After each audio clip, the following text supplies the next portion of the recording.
अच्छा, इसमें आराम आराम से सबसे पहले आपको ये समझना है कि शेयर कैपिटल और वो पार वैल्यू वगैरह वो चीज़ समझनी है। देखें भाई दोबारा से, पार वैल्यू होती है आपकी ओरिजिनल वैल्यू ऑफ शेयर, यानी कि 1 रुपये का शेयर है और आपने इशू किया है उसको 1.5 का, तो इसका मतलब है जो प्रॉफिट हम कहेंगे ना 0.5 को, उसको हम शेयर की लैंग्वेज में कहते हैं प्रीमियम।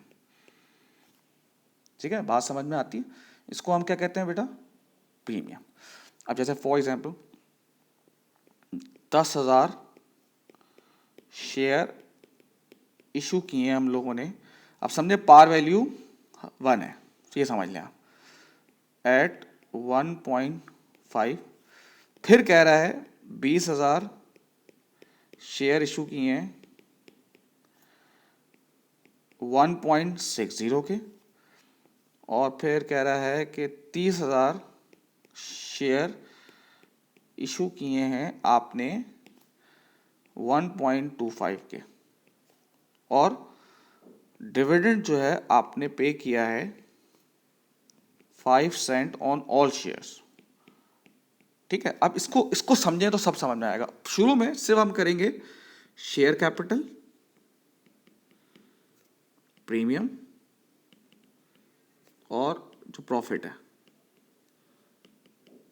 अब सबसे पहले स्टार्ट करते हैं पहला, ताकि आपको ये चीज समझ में आ जाए। शेयर इशू हुआ है बेटा, कितने शेयर इशू हुए? 10,000 शेयर इशू हुए हैं 1.5। हमेशा याद रखें जो शेयर कैपिटल बढ़ता है वो पार वैल्यू से बढ़ता है, जो कि ओरिजिनल वैल्यू कितनी है? 1। कॉस्ट जो उसकी ओरिजिनल वैल्यू होती है। देखो, अगर आपको डेप्रिसिएशन याद है तो आपको याद होगा कि नॉन करंट एसेट जो है उसका अकाउंट बनता था कॉस्ट पे। जो एसेट हम डिस्पोज करते थे उसमें सिर्फ और सिर्फ कॉस्ट रिकॉर्ड करते थे। ठीक है, तो शेयर कैपिटल में हमेशा पार वैल्यू रिकॉर्ड होगी, जो कि कितनी है? 1। तो ये हमने रिकॉर्ड कर दिया, शेयर कैपिटल हो गया मेरा 10,000।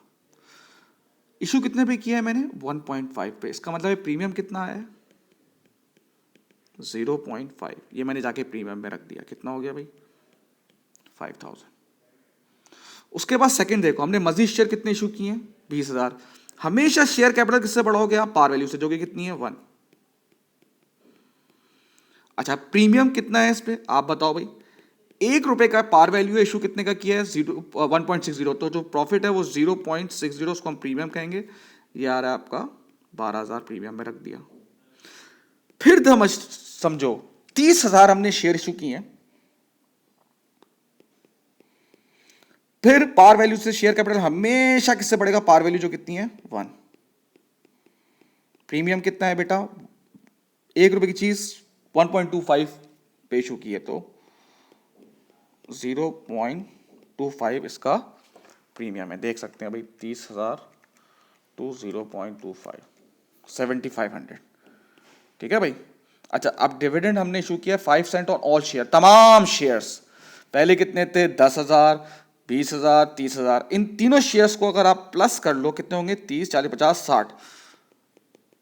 टोटल शेयर्स कितने होगा? 60,000। हर शेयर पे कितना डिविडेंड है? 5 सेंट, यानी कि 0.05।